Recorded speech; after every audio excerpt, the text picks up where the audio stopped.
E na próxima quinta-feira, o ministro do STF, Luiz Roberto Barroso, vai tomar posse como presidente da Corte.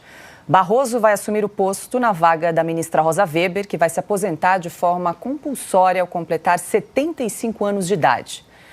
Mesmo antes de assumir, Barroso já dá sinais de como será sua gestão à frente do Supremo. Em agosto, o ministro contratou o economista-chefe do Conselho Administrativo de Defesa Econômica, Guilherme Rezende. A contratação de um economista para auxiliar seus votos aponta para a possibilidade de que o ministro deve priorizar pautas econômicas em sua gestão. Sob relatoria do ministro Luiz Roberto Barroso, estão ações que tratam sobre a correção do FGTS e o pagamento do piso de enfermagem. Barroso convidou a cantora Maria Bethânia para se apresentar na cerimônia de posse. Carlo Cauti, começa a rodada com você. Queria pegar esse gancho da questão econômica, né? Que Luiz Roberto Barroso disse que vai priorizar pautas econômicas. E a gente já viu em outros carnavais, toda vez que o judiciário, com uma canetada, tenta interferir em questões econômicas, muitas vezes é a receita do desastre, né, Carlo?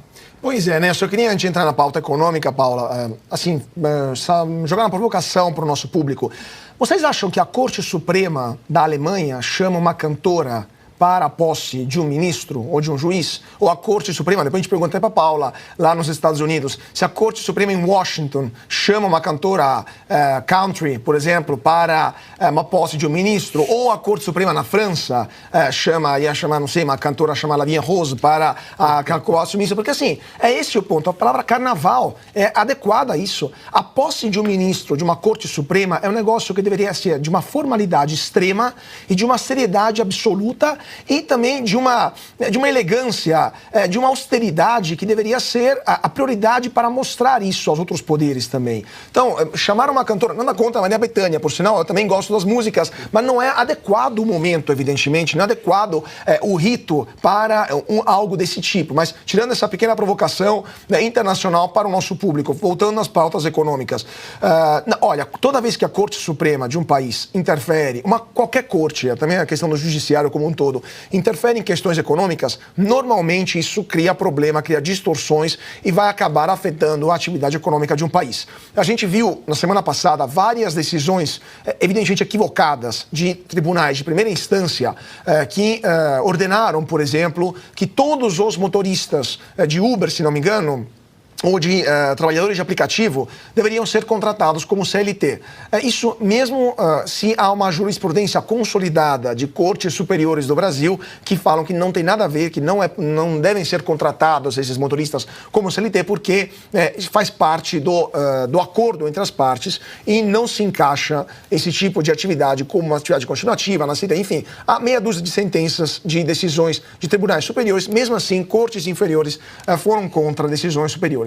Mas a gente viu também várias decisões do próprio tribunal, do próprio STF, do Supremo Tribunal Federal, que acabaram impactando e muito na atividade econômica brasileira, criando incerteza jurídica, por exemplo, na questão da retroatividade do pagamento de alguns impostos que foram contra até mesmo o conceito jurídico de causas de coisa julgada.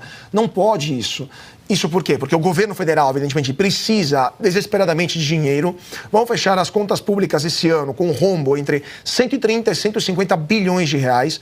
O governo federal tem um plano de gasto de 350 bilhões de reais, no mínimo, para não dizer 1 trilhão de reais, se a gente considerar todo o PAC. Tudo bem que tem dinheiro de iniciativa privada envolvido, não é só dinheiro público, mas o primeiro impulso, o input inicial é dinheiro público. O governo está desesperado para arrecadar mais dinheiro e, já que não pode fazer isso passando pelo Congresso, porque o Congresso é, nesse momento, pelo menos hostil ao aumento da carga tributária, a revisão de benefício fiscal, a diminuição de subsídios para algumas empresas, já que não pode passar pelo Legislativo, o que o Executivo faz? Passa direto pelo Judiciário, pega a via mais simples, né? a estrada mais curta, mas não por isso mais correta, porque quem deveria decidir nessas pautas é o Congresso Nacional.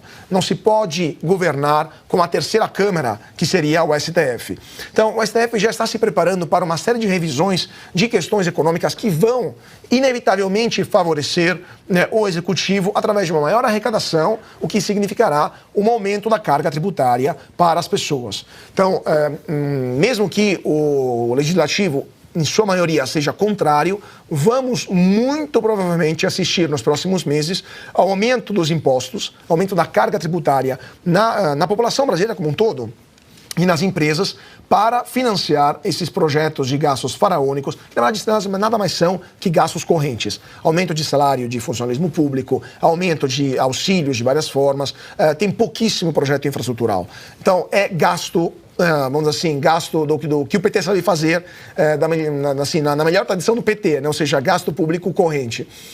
E o Supremo vai ser o órgão que vai validar esse aumento dos gastos e da carga tributária. Então, não me surpreende que o novo presidente do STF tenha contratado, de fato, o economista para se focar nas pautas econômicas, mas isso é muito negativo e depois a gente vai mostrar como o mercado já está se preparando para isso, para toda a economia brasileira e vem chumbo grosso por aí.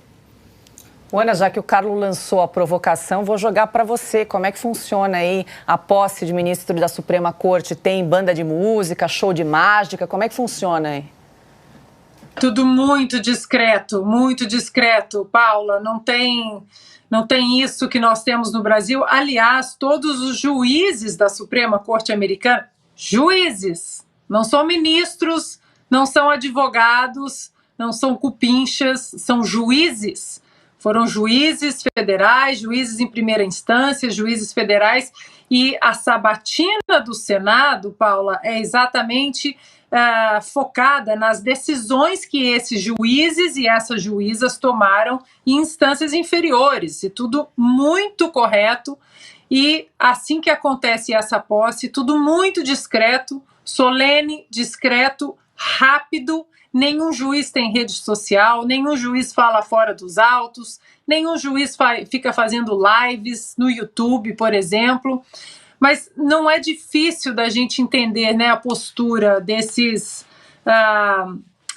ativistas, podemos colocar dessa maneira, no Supremo Tribunal Federal. O espetacular filósofo, professor, economista Thomas Sowell, né, aqui dos Estados Unidos, ele tem vários livros, inclusive em português também, qualquer um deve ser lido, e tem um livro dele que é chamado Os Intelectuais e a Sociedade, e que ele explica direitinho a postura dos nossos ministros, não são juízes, dos nossos ministros, que ele coloca da seguinte maneira, no capítulo, quando ele mostra os intelectuais e a justiça, aí ele dá o nome de ungidos para essa elite do mundo judiciário, e ele coloca o seguinte, que são magistrados e togados que, através de palavras complicadas, extrapolam os limites de suas jurisdições e prerrogativas institucionais e tentam inocular ideias erradas, pré-concebidas por ativistas poderosos. E aí, de acordo com o Sol, esses julgadores, né, ungidos, eles são pessoas que se consideram intelectuais o tempo todo e olham de cima para baixo para a sociedade. E é mais ou menos o que o Barroso faz, né? Porque o Barroso acredita numa coisa muito perigosa, que a Suprema Corte Americana e os americanos repudiam veementemente, que é a tal da Constituição viva. O que é a Constituição viva? O Congresso não quer resolver, o Congresso não quer debater, então traz para cá, porque a sociedade anseia que o debate A, B ou C seja colocado em praça pública, só que a praça pública não é o Congresso, não é o parlamento, onde os eleitos diretamente pelo povo parlam e discutem. A praça pública são as mesas ali dos togados que decidem por si o que a sociedade precisa. E aí, para finalizar, Paula, teve um juiz aqui da Suprema Corte Americana, o Antonin Scalia, respeitadíssimo por democratas e republicanos, foi indicado por Ronald Reagan, e existem livros fantásticos sobre as decisões dele, até porque, Flávio Dino, as decisões aqui, os votos não são secretos, e tem uma frase dele que é muito perfeita, que ele escreve assim: se você for um juiz bom e fiel, você deve se resignar ao fato de que nem sempre vai gostar das conclusões a que você chega. Se você gosta delas o tempo todo, provavelmente está fazendo algo errado. você teria que ser um idiota para acreditar no argumento da flexibilidade da Constituição. Aposentem as togas e candidatem-se. É praticamente, né, os 11 ali que temos, com raras exceções entre uma decisão e outra, no Supremo Tribunal Federal. Silvio, eu te pergunto o que a gente pode esperar aí da campanha de Luiz Roberto Barroso à frente da presidência da Suprema Corte. Bom, o que a gente pode esperar? Um ministro do Supremo Tribunal Federal que vai a um palanque político de um congresso da UNE, o primeiro na história, desde a década de 1930, a pisar num palanque do PCdoB, porque estava lá o senhor Flávio Dino, outros parlamentares de esquerda, ali arregaçou as mangas, afrouxou a gravata, microfone à mão e disse: nós derrotamos o bolsonarismo. Se isso não caracteriza participação em evento político, de cunho político partidário, eu não sei que tipo de outra atividade caracterizaria. Talvez se ele estivesse usando o boné do MST. Talvez. Mas veja, isso é passível de enquadramento na Lei 10.79/50, artigo 39, é a lei do impeachment. Os senadores recolheram as assinaturas porque ficou evidente que se tratava de um caso para ser analisado no Senado. Até o senhor Rodrigo Pacheco saiu do seu sono profundo, da letargia que é característica dele, e comentou na época que a postura do ministro Barroso era inadequada. Vocês vão se lembrar que, na sequência disso, houve uma grande cortina de fumaça criada num episódio no aeroporto de Roma. Aliás, cadê as imagens? 2 meses e meio completam-se nesta semana. Parece que as imagens já chegaram no Brasil, mas não vimos até agora a hostilidade, a agressão, parece que física, segundo foi denunciado, ao ministro Alexandre de Moraes. Se a pessoa cometeu esse crime, ela será punida e deve ser punida. Mas nós, brasileiros, temos direito às imagens. E não aos quadrinhos que o jornal O Globo produziu, não. Nós queremos as imagens em câmera, em vídeo. Retomando ao Barroso, porque essa foi a cortina de fumaça erguida no Brasil com o apoio da velha mídia, justamente para tirar o foco da gravidade do que o ministro Barroso havia cometido. E agora ele vai assumir a Suprema Corte. Ele que é um militante de esquerda, ele defendeu o terrorista Cesare Battisti. Nós sabemos as posições dele, por exemplo, em relação ao aborto e em relação à liberação de porte de drogas, que são 2 temas que serão analisados.